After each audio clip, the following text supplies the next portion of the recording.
नमस्कार CSK news में आपका स्वागत है। दोस्तों आज दिन भर की जो फटाफट ब्रेकिंग न्यूज़ निकल के आ रही है, एक एक करके आपको विस्तार से जानना बेहद जरूरी है। दोस्तों दरअसल पहली बड़ी अपडेट, अजीत डोभाल को मारने की साजिश से एक व्यक्ति हुआ गिरफ्तार। बड़ी खबर, सुरक्षा में लगी सेंध, घर में घुसने की थी तैयारी, मिले हैं खतरनाक हथियार। दूसरी बड़ी अपडेट निकल के आ रही है दोस्तों, पाकिस्तान का प्रधानमंत्री इमरान खान फिर से जम्मू कश्मीर के लिए बोला, भारत पहले जम्मू कश्मीर में बहाल करे विशेष राज्य का दर्जा, फिर होगी बात। तीसरी बड़ी अपडेट में आपको बताएंगे, अफगानिस्तान से तालिबान से परेशान हुआ पाकिस्तान, यूनाइटेड नेशन से मांग रहा है मदद। बड़ी खबर, अपने आकाओं से डर गया है इमरान खान। चौथी बड़ी अपडेट, रूस में क्रीमिया में सैन्य अभ्यास समाप्त करने की घोषणा की, सैनिकों ने वापस लौटना किया शुरू। यूक्रेन से युद्ध के बीच अभी रुका मामला, आने वाले समय में हो सकता है हमला, वो भी हम आपको बताएंगे। और इस बीच कर्नाटक से उठी हिजाब विवाद की आग देश के अन्य राज्यों तक पहुंच रही है।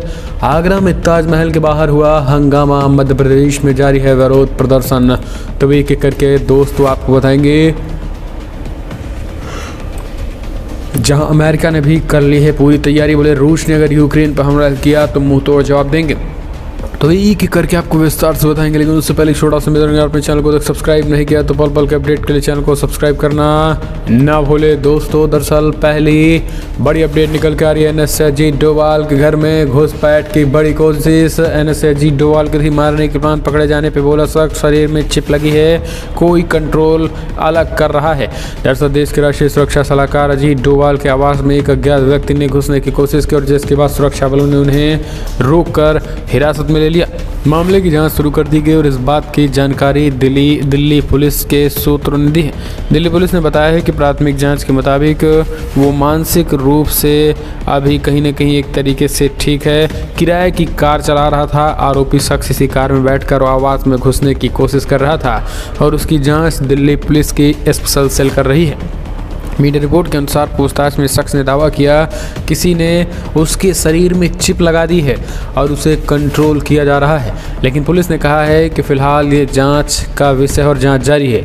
शुरुआती जांच में लग रहा है कि कहीं न कहीं एक तरीके से अभी जांच जारी है और उसके पास से हथियारों को भी चेकिंग की गई है। हालांकि आपको बता दें कि जिस तरीके से मामला हुआ है, जेम्स बॉन्ड की सुरक्षा को और पुख्ता कर दिया गया है। आतंकियों के निशाने पर लगातार अजीत डोभाल रहते हैं, क्योंकि पाकिस्तान चीर के आंखों के किरकिरे पहले से ही बने हैं और वो हमेशा ही आतंकियों के निशाने पर रहते हैं। जानकारी के मुताबिक बीते साल फरवरी महीने में जैश के आतंकी के पास से डोभाल के दफ्तर की रेकी किए जाने का भी वीडियो आया था और ये वीडियो उन्होंने पाकिस्तान में अपने हैंडलर को भेजा था, जिसके बाद डोभाल की सुरक्षा में ज़्यादा और बढ़ा दिया गया है। तो ये भी अपने आप में एक बड़ी बातें हैं। अब आप इसे कैसे देखते हैं, कमेंट के माध्यम से अपने सुझाव दें। जिस तरीके से सुरक्षा में बड़ी सेंध मारी हुई है, आखिर ये कितना कहीं ना कहीं घातक हो सकता है।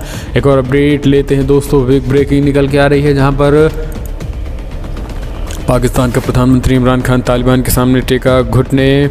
उसने कहा मैं तो परेशान होगा, यूनाइटेड नेशन से मांगी मदद। दरअसल जिस तालिबान को पाकिस्तान ने अब तक उसी से खतरा महसूस हो रहा है। पाकिस्तान अफगानिस्तान से हो रहे हमलों को लेकर चिंतित है।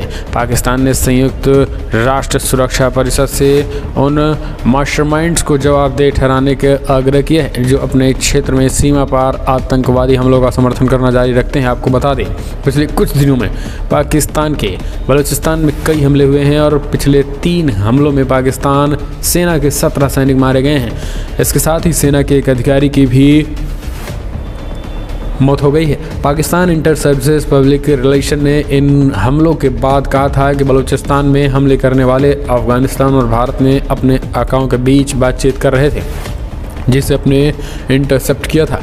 दरअसल पाकिस्तानी प्रतिनिधि उमर सिद्दीकी ने संयुक्त राष्ट्र में सुनिश्चित करने का आग्रह किया है कि अफगानिस्तान के क्षेत्र का इस्तेमाल पाकिस्तान पर हमले करने के लिए न किया जाए। हम चलते हैं एक और अपडेट लेते हैं दोस्तों। पठानकोट बड़ी खबर निकल के आ रही है, जहां पठानकोट में गरजे प्रधानमंत्री मोदी। पाकिस्तान से सटी सीमा पे पहुंचे प्रधानमंत्री मोदी और पाकिस्तान को दी चेतावनी। दरअसल दोस्तों इस वक्त की बड़ी खबर निकल के आ रही है, जहाँ प्रधानमंत्री मोदी पंजाब में विधानसभा चुनाव के मद्देनजर पाकिस्तान से सटे सीमा पर अपनी एक बड़ी रैली किया है। पठानकोट में प्रधानमंत्री मोदी ने कहा है कि मुझे और भाजपा को जिस तरीके से हिंदुस्तान के अनेक राज्यों में सेवा करने का अवसर मिला, मुझे पंजाब की वैसा सेवा करने का अवसर नहीं मिला। हम यहाँ एक छोटे दल के रूप में सरकार के साथ हाशिए पर चला रहे थे। उन्होंने कहा है कि पंजाब की शांति की और एकता के लिए हमने अपनी पार्टी का अनुशासन करके पंजाब का भला करने को प्राथमिकता दी। मुझे 5 साल आपकी सेवा करने का मौका दीजिए। प्रधानमंत्री मोदी ने कहा है कि कुछ लोग पाकिस्तानी परस्ती हैं। सिद्धू समेत तमाम लोगों पर उन्होंने हमला बोला है।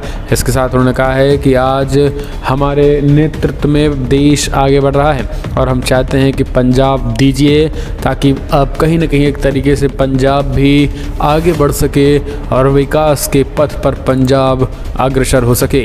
तो पीएम मोदी ने पाकिस्तान को भी चेतावनी दी है। हम चलते हैं एक और अपडेट लेते हैं दोस्तों। रूस के खिलाफ जंग के मैदान में उतरने को तैयार बूढ़े और बच्चे AK-47 के साथ लिए ट्रेनिंग। दोस्तों दरअसल रूस और यूक्रेन के बीच बढ़ते तनाव को देखते हुए युद्ध का आसार पैदा हो गया है। रूस ने यूक्रेन की सीमा पर 1,30,000 सैनिकों को तैनात कर दिया। इसके अलावा बड़ी संख्या में आधुनिक हथियारों को भी तैनात किया गया है। मीडिया रिपोर्ट्स में कहा जा रहा है कि रूस बुधवार को यूक्रेन पर हमला कर सकता है। हालांकि रूस ने हमले की बातों से इनकार किया है और कहा गया है कि वो ऐसा करने का इरादा नहीं रखते हैं। वहीं युद्ध के साए के बीच यूक्रेन में अब और बूढ़ों और बच्चों ने हथियार उठाना शुरू कर दिया है। यूक्रेन की 69 वर्षीय वेलेटिना की तस्वीरें इन दिनों काफ़ी वायरल हो रही हैं। इन तस्वीरों में उन्हें एक AK-47 के साथ देखा जा सकता है। दरअसल आपको बता दें, रूस के राष्ट्रपति व्लादिमीर पुतिन ने यूक्रेन पर हमले का आदेश दिया तो वो अपने शहर की रक्षा करेंगे। 2014 में संघर्ष की शुरुआत होने के बाद से ही बूढ़े लोगों को एक सेना बनाई गई थी। इस तरीके से उन्होंने बातें कही। एक और अपडेट लेते हैं। बड़ी खबर निकल के आ रही है दोस्तों, जहां पे आपको बता दें पाकिस्तान में हाहाकार, इमरान खान के खिलाफ फूटा लोगों का गुस्सा। पाकिस्तान की जनता पर इमरान सरकार ने गिराया पेट्रोल बम। 160 रुपये प्रति लीटर के भाव बिक रहा है तेल।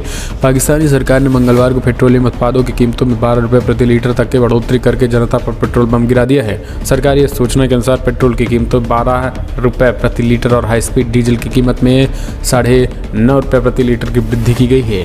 द एक्सप्रेस ट्रिब्यून की रिपोर्ट्स के अनुसार इस तरीके के हल्की गति वाले डीजल की कीमत में 9.43 रुपये प्रति लीटर की वृद्धि हुई है।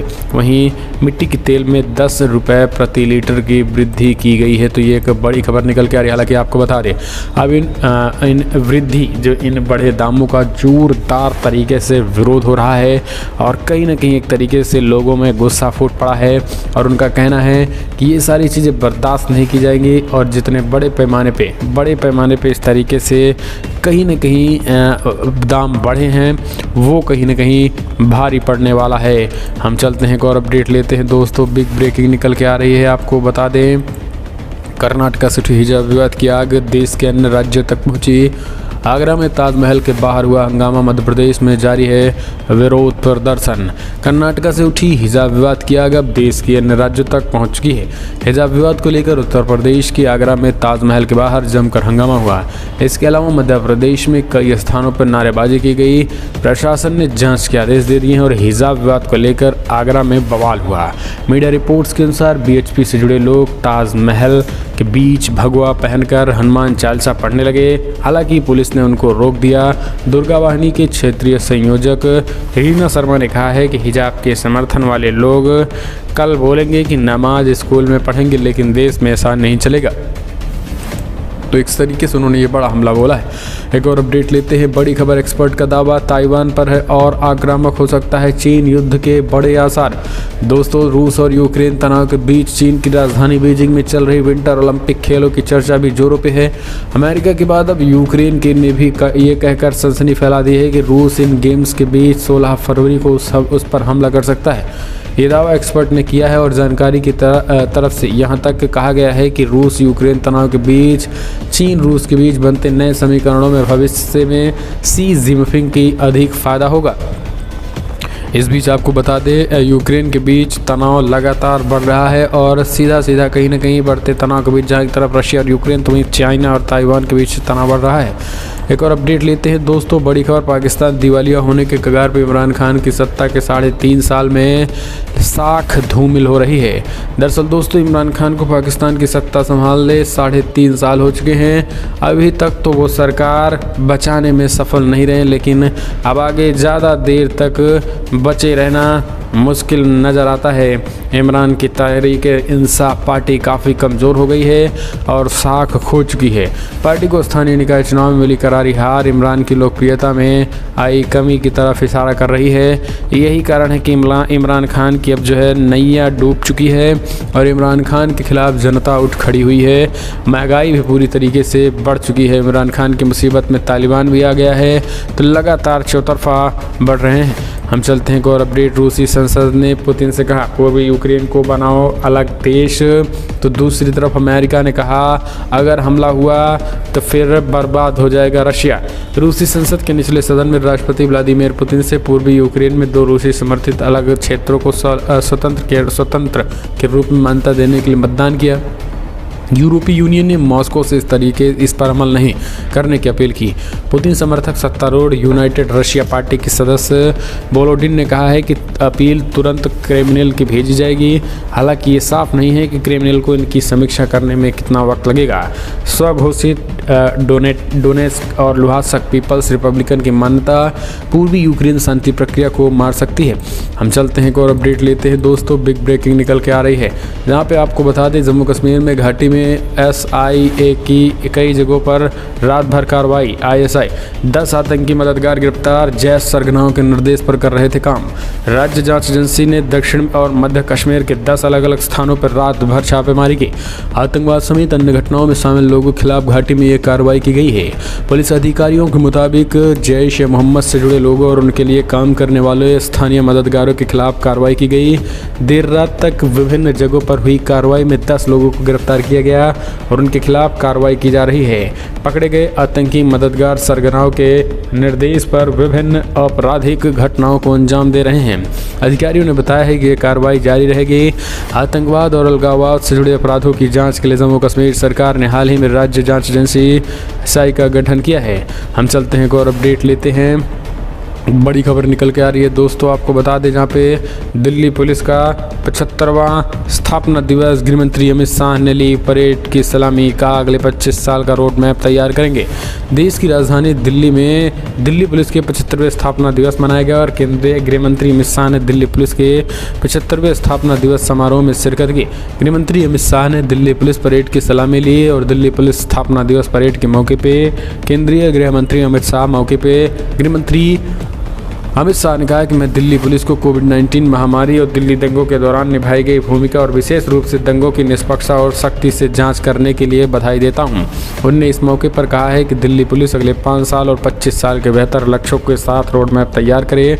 अमित शाह ने कहा है कि दिल्ली पुलिस ने कोविड महामारी के दौरान असाधारण काम किया और इस दौरान कई आतंकी प्रयासों को भी विफल किया गया है। हम चलते हैं एक और अपडेट लेते हैं दोस्तों, आपको बता दें जहां पे PM ने भरी हामी, मार्च में जम्मू कश्मीर जाएंगे प्रधानमंत्री मोदी और 25,000 करोड़ के निवेश का करेंगे शुभारंभ। पाकिस्तान में और पाकिस्तान परस्त आतंकी तिलमिलाए। जम्मू कश्मीर में नई औद्योगिक नीतियों व औद्योगिक पैकेज से बदले माहौल के बीच मार्च माह में प्रधानमंत्री मोदी प्रदेश में 25,000 करोड़ के निवेश का धरातल पर शुभारंभ करेंगे। प्रदेश सरकार ने प्रधानमंत्री को निवेश की ग्राउंड ब्रेकिंग सेरेमनी के लिए आमंत्रित किया था, जिस पर PM ने कार्यक्रम की अध्यक्षता करने पर सहमति जताई। ये जानकारी उपराज्यपाल मनोज सिन्हा ने दी और मंगलवार को जम्मू के बजालता में 41 करोड़ की लागत से तैयार बिजली आपूर्ति से जुड़े 20 परियोजनाओं के उद्घाटन समारोह में ये चीज़ें वो कह रहे थे। तो दोस्तों फिलहाल बड़ी खबरों में इतना ही, लेकिन